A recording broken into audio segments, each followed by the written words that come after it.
Right, this is carrying on with the Excel AS revision course for C1. Now, in this video, what we're going to be doing is we're not going to be looking at what's on the board there. I've just was just wanting to demonstrate that's the last thing we talked about. We talked about indices, so leave that on the board to give you an idea of where we've left off from.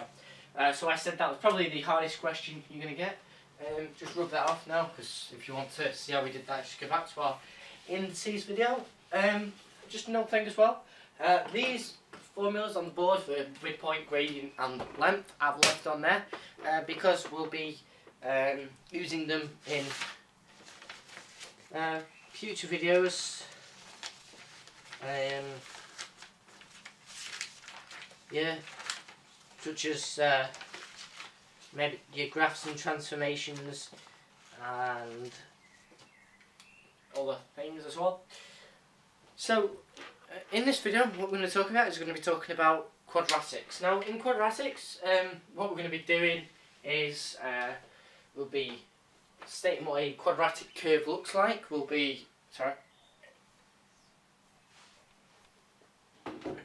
and then we'll be saying how we use these quadratics to determine whether how many x-intercepts or solutions it has.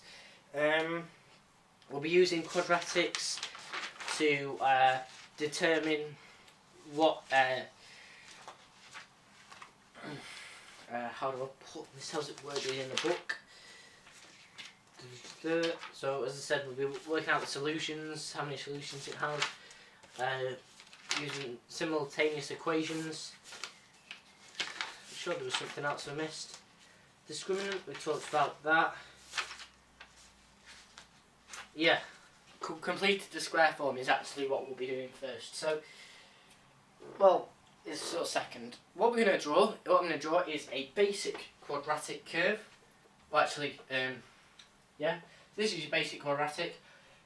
Sort of leads on to what we're going to be doing in the next future videos of transformations.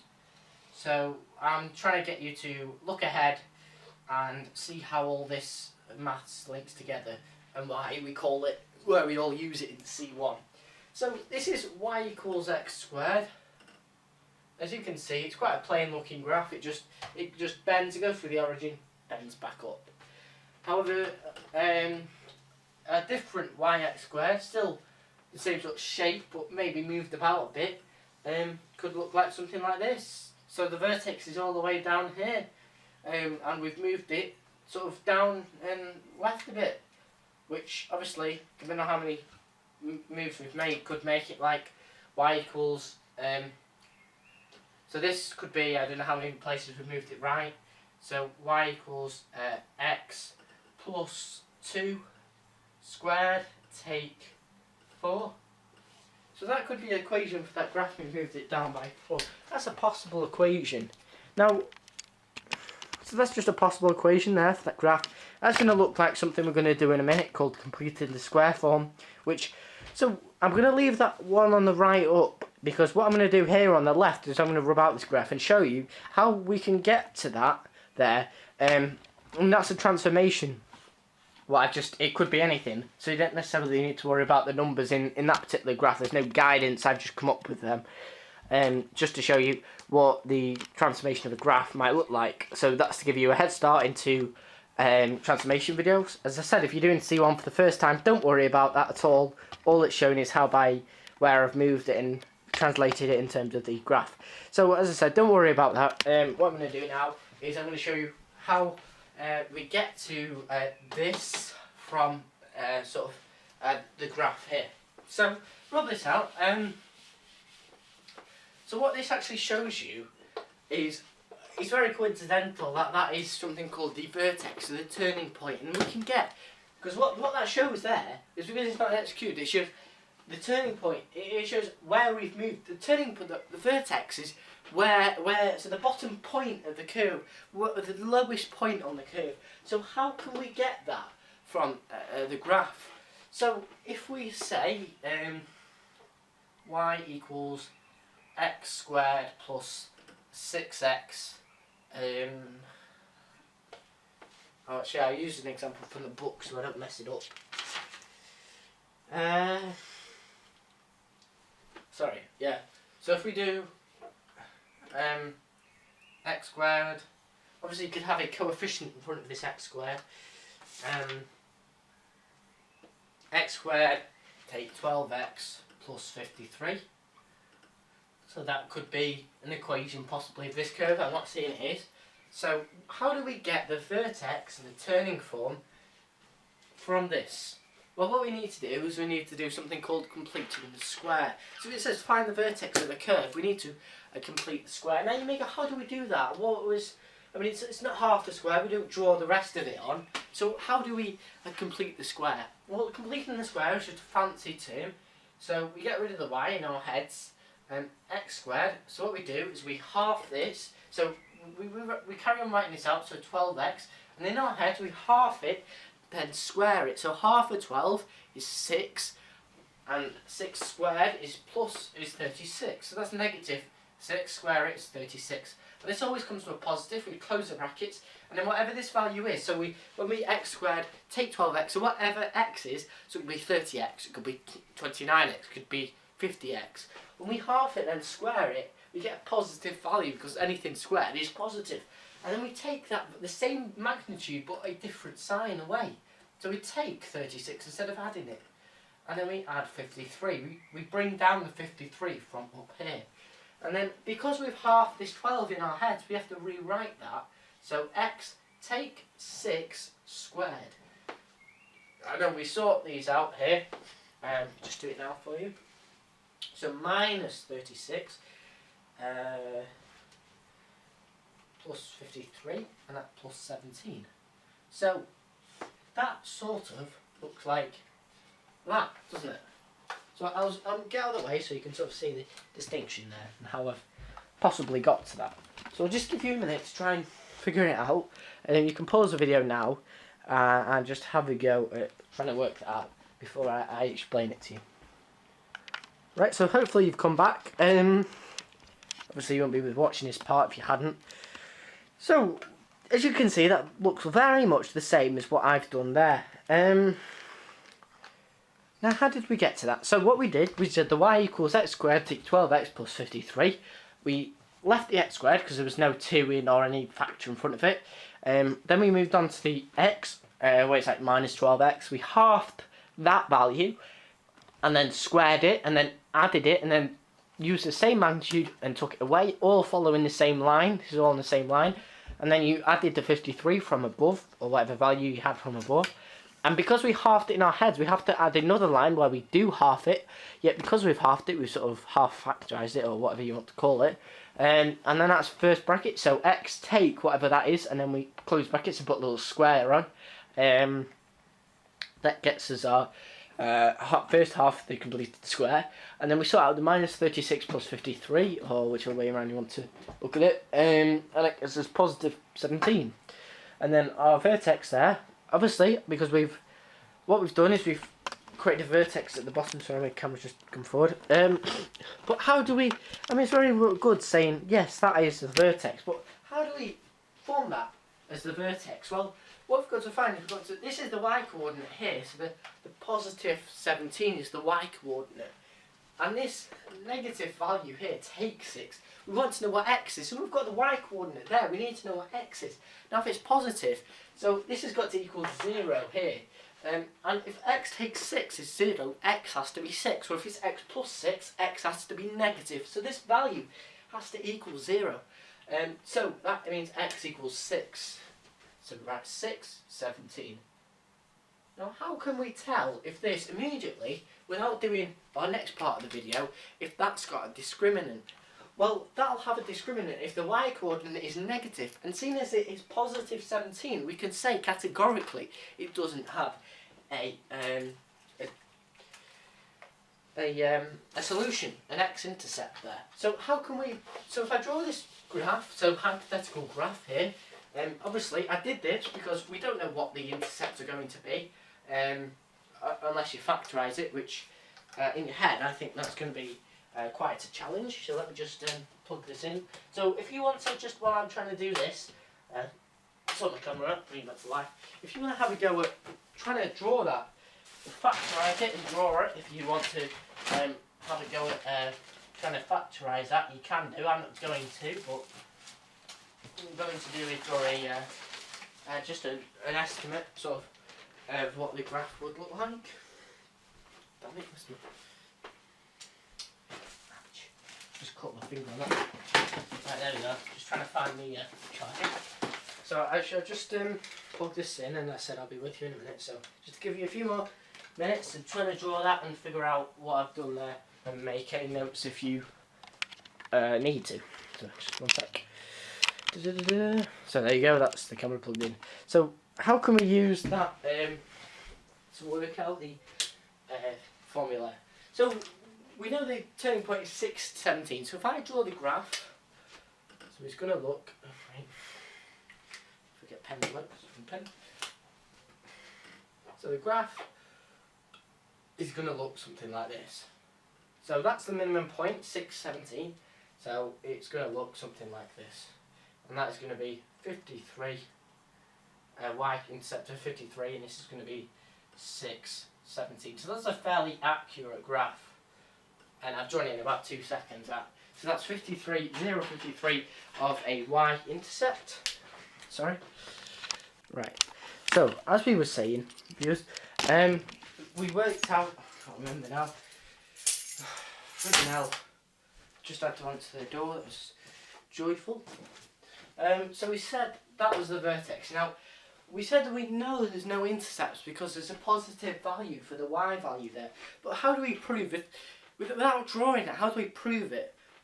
And use, without actually, because we might not know the intercepts, it might be a negative one for all we know. So how do we work it out in the context of, you know, trying to come up with a correct value for the discriminant? Well, what we use here is we've got x squared take 12x plus 53. That is values, and if you remember your quadratic formula, we used x squared as a, so that's 1, b is where the x is, that's minus 12, and c is where there's just a number, and we said that was 53. So there are values. So how do we, if you remember, in the quadratic form we've got minus b plus or minus the square root of b squared take 4ac. Now if that b squared take 4ac is negative, there's going to be no x values. You don't need to worry about the rest of it because you can't square root a negative. So the discriminant, or the quadratic formula tells us what the x values are. Now if there's if it's negative under the square root value, we can't use the quadratic formulas because the rest of it's irrelevant if we get a math error in our calculator. Because anything squared, which is what the square root button does, is going to be positive, and we put a negative value in, it's not going to work. So that is why we put that value in there. So what we just remember is the square root under the discriminant, which is b squared take 4ac. Put our values in, b squared, which is 144, take 4 times a, which is 4 times 1 times 53, so it's basically 4 times 1 times 53. And if that comes out to be negative, which it should, we know b squared take 4ac is less than 0, so no x-intercept. Now I know that's no x-intercept because we've drawn the graph there, because we've drawn that thing there. If I hadn't drawn that and we'd have still just done that, we would have got a negative, and you would understand that there's no x-intercepts there. So that's how we've got that value. So hopefully what I've just explained there is something called the discriminant. So b squared take 4ac is also denoted by the triangle letter. That's what it's also denoted by. So that's basically what that means there. So hopefully that's been a bit of an insight into the discriminant and start of the quadratics. That actually, to be fair, is, I shouldn't say to be fair, I'm just sounding a bit shabby there, but what that essentially is the quadratic idea, the formula, all in sort of one easy to read package. So hopefully you've got that down while I've been faffing around there. And that's how we determine if a solution has got intercepts or not. and obviously that's how, I'm looking at the board there, stuff in there, and that's how we determine the vertex of a curve. Now, we did that by completing the square. Sometimes it may purposely just ask you to complete the square and a sketchy quadratic underneath it. But what we've done there is the whole chapter, basically of quadratics. The only thing you need to do now is curves, quadratic simultaneous equations, which is actually quite simple. Not much to it. Basically, you've got your linear equation, so you might get an equation like y equals x plus 5, that's number 1.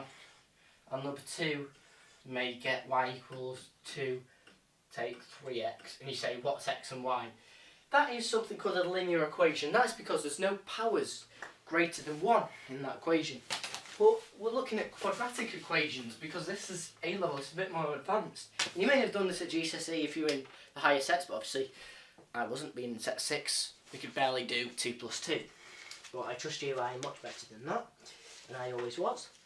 Not to sound sarky, but I was. How can we link so we'll do a simultaneous equation now, and then actually we're going to go on to, in this video as well, I'll do inequalities which we can't do from quadratic equations, so that's why I'm going to link it all in. So what we've got here is we've got y equals 2x plus 8 and y equals x squared. Now this is not a simultaneous, not a linear equation, so we can't take them away to get x because we left an x squared.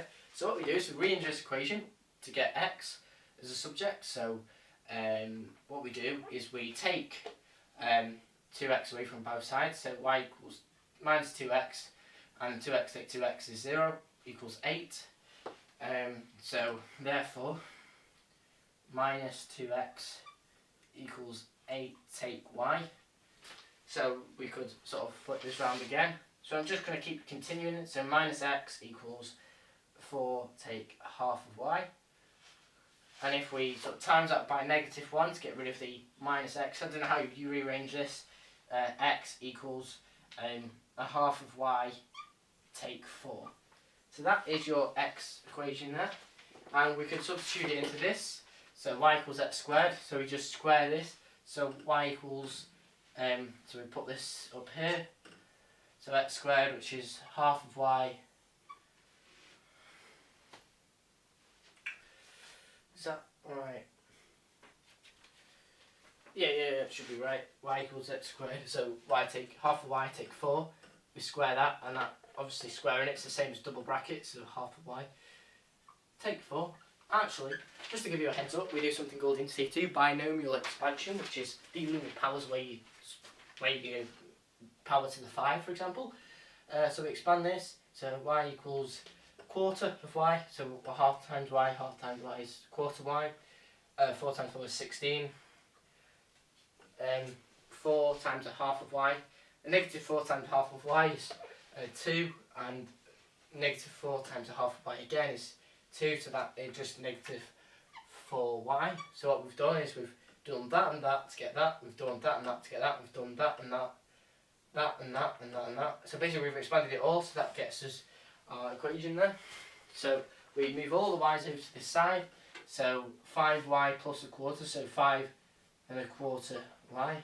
Actually, I think I'm doing this a bit more complicated than it needs to, equals 16. So a quarter y equals 16 on 5. I think I'm doing this wrong actually. And yeah, I'm doing this wrong. Just let me make sure. Before you go in my little way and comment away. So 16 on 5 times 4 is 12.8. So y equals 12.8. Was that right? 12.8. And y equals x squared. So we square root 12.8. This is why I think I've done it wrong, because you can't square root 12.8. And x equals 3.6. So let me just, before I tell you how I did that, just let me sort of check it. So y equals 2 times, so the answer, sorry, I'm just double checking it 1 sec. Yep, 2 times that plus 8 should give me that. No, I've done that wrong somewhere. Right, okay. What I've done there, I know again I've done it wrong, so for them people who are following this, I'm dreadfully sorry. But what I've done there is I've mixed in, I think I've substituted one of the values in. So if you can spot it and comment on this video, I'd greatly appreciate that, because I've just made a bit of a mess of that. But the formula, the way I've done it is, should be correct. I think I've just messed up one of the values. I reckon it's this bit of rearranging it. I've done something wrong there. But again, I'm not going to spend a few minutes trying to figure out what I've done wrong, because I'll just waste your time. So what we did was we turned that into a subjective x. We input it into the other one, and then we squared it, double brackets, expanded it, got it to y, and then put that into y equals x squared, and obviously square rooted y to get x, and that gives us our x value there. So hopefully that's been a bit helpful today. I don't know what more I could really add to that. So sorry about that, we'll do another one if you want to. Hopefully this will work, this one. So that was just a bit of a little mess up from me. You know, usual to expect that. But that's the sort of formula what you do. The logical thinking process of a quadratic equation is to make the x a subject of one equation and square it, put it into another equation, and you've got your you sub it into, you get a value for x, and you sub it into the other equation, and you get your values there. So what I'm going to do now is I'm going to do one that I did earlier. So this one should actually work, because I did that off the top of my head, and I don't think that actually was going to work anyway. So for you who are following this, I'm going to do example 6.23 in the booklet, which is part 2 quadratic simultaneous equations. So what we've got is 2x plus y equals 1. So that's your first equation. Your second equation is y squared plus xy equals 15. That's your second one. So what we do is make y the subject of this, I think. Yeah, so y equals 1 take 2x. Sub it into this equation. So what we've got is y 1 take 2x squared plus x times y, so that's x in brackets 1 take 2x equals 15. So what we've got there, if we expand this, simplify it, we get 2x squared take 3x take 14 equals 0. We can factorise this one. 2x takes 7 and x plus 2. So that means x is, if we do it this way, x is 7 over 2, or x is -2. So there are two x values, and we sub in to get y, so we can put x into this equation. So y equals 1 take 2